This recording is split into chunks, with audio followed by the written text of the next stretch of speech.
Morning, folks. Sunday. For some of us, it's God's day. For some of us, it's whatever we want to make it.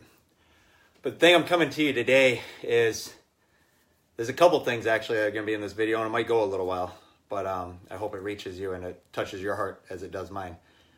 But one of the biggest things today was the acceptance of knowing that you don't have to be bad, or you don't have to be in this awful place to become better. You can actually be good and be okay where you're at in your life with your body being balanced in business and still strive to be better. It's not being arrogant or selfish. It's just trying to achieve a next level of life for yourself, your family, and your loved ones around you.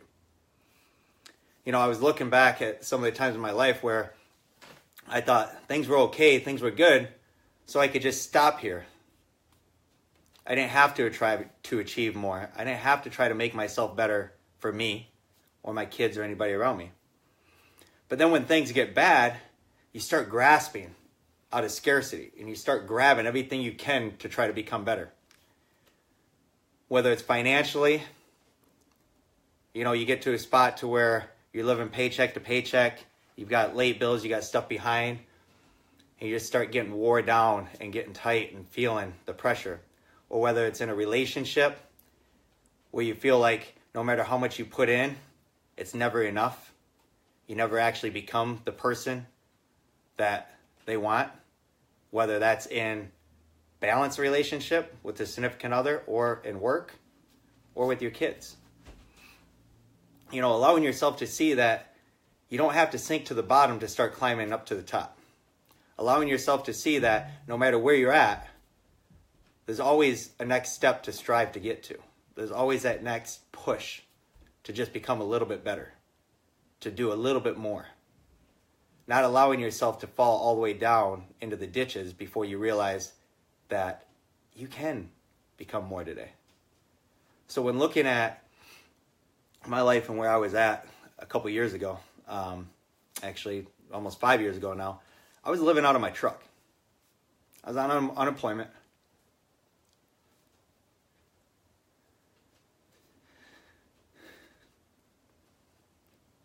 I would go and get a hotel to be able to stay in to have my son.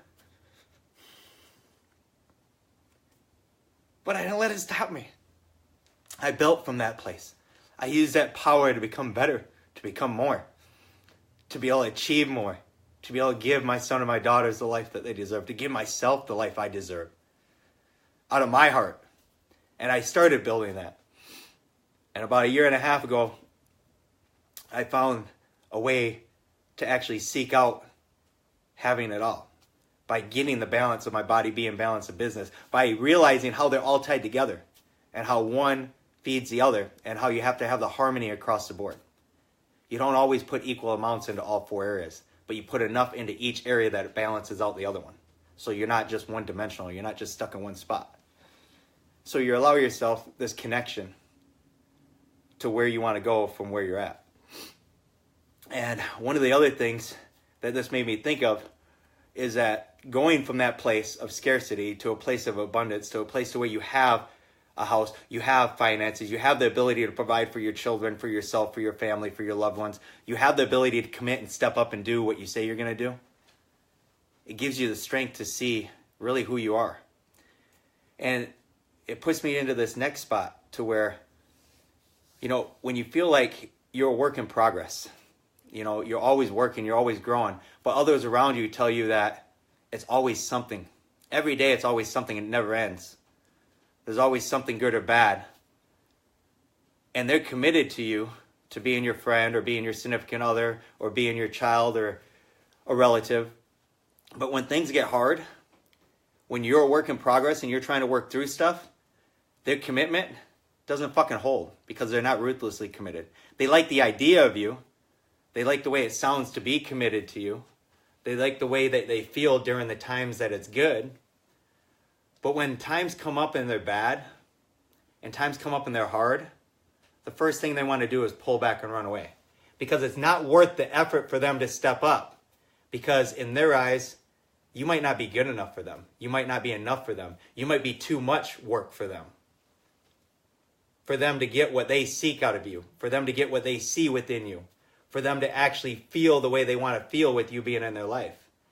Whether this is business or balance, it doesn't matter. It works both ways with partners, with clients, with your loved ones, your significant others, and your kids.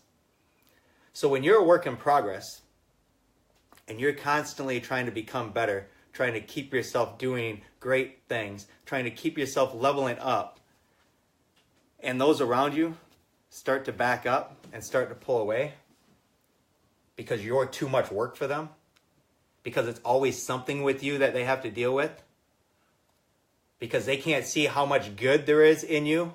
All they do is hang on to the bad and the stress and the anger and the sadness instead of seeing the happiness, the production, the power, the love, the ability to focus on that. So many people pull the negative out of you. So many people want to grab and hang on to what doesn't attach to them, what doesn't pull them in to where they need to be. But you can't let this hurt you. You can't let this break you down. You can't let this get to your heart. Because you have to love yourself. You have to love your kids.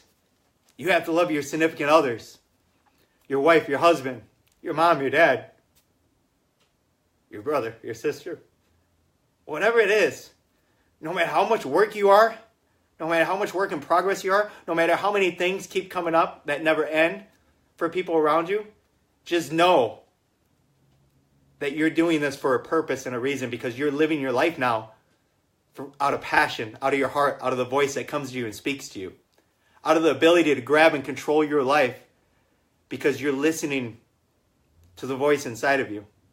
You're not listening to everybody else's thoughts and chaos and all the static that builds up, that tears you apart, that creates such a cluster in your mind that you can't focus on what truly lies ahead of you. But instead, you're listening to everybody else around you saying, you're too much work. This is too hard. I can't be in your life. I don't want to do the work in this partnership or in this job or in this relationship or in this fatherhood or motherhood or childhood. But the thing is we're the only ones that can change. We're the only ones that can grow. We're the only ones that can do the work to become better. We're the ones that have to own our space. We're the ones that have to be able to create more capacity inside of us by letting go of the past, letting go of the regrets, letting go of the repressed feelings and memories that hold us down, not allowing ourselves to be chained into this self-prison that we have built around us. But to be able to step up and say, this is my life. I'm going to live it with passion and purpose from my heart, not from all the thoughts and ideas that run through my mind. I'm going to love myself. I'm going to love my children. I'm going to love my queen. I'm going to love my friends and family that are around me. No matter how much work they think I am. No matter how much work I have to do for me. No matter how hard it is for them to step up to the plate, to support me and stay within my life and walk side by side as I go down this path. If I lose people along the way, I'm not stopping. I'm not. I'm not going to wait and pull somebody and drag somebody that doesn't want to be here. I'm not going to wait for somebody else to show up before I move. I'm not going to go back to living out of my truck off unemployment. I'm not going to allow myself to fall back into my old habits that don't serve me, that don't produce for me and my family. I'm not going to allow myself to look and see the old person I was and go back to that. I'm not going to allow the chains and the imprisonment that I was in for so many years to come back and engulf me and hold me, put a coffin back around my heart, put a muzzle back over my voice, put blinders back over my eyes. I'm going to allow myself to stay outside. I'm going to allow myself to breathe the air, to listen to the voice, to see the vision and the purpose in front of me, and to love every day. No matter how good, no matter how bad, I will have conflict and I will have resolution. But today is a day that you get to choose. How much are you worth doing the work for yourself? And how hard are you going to push to become better every day for you and your family? So just ask yourself, and look at yourself and see that no matter how good or bad you are, there's always another level up. There's always another step that you can take. There's always a little bit more you can push and pull and grab and hug and love. But most of all, there's always just a little bit more life as you wake up breathing every day. So make the most of it. Enjoy the Sunday. And just love yourself. Love those around you. And be willing to have conflict. Be willing to step up and fight for what you want. It's not always about being positive. It's about owning who you are and where you're going and being willing to do the work to fight for it. Whether that means getting angry or mad, or being sad and crying, or being happy and joyful, don't lose focus within your purpose and passion that you want to lead with. Listen to the voice. Listen to what you're called to do and you're compelled to do, and own your life today. Love you guys. Have a great Sunday.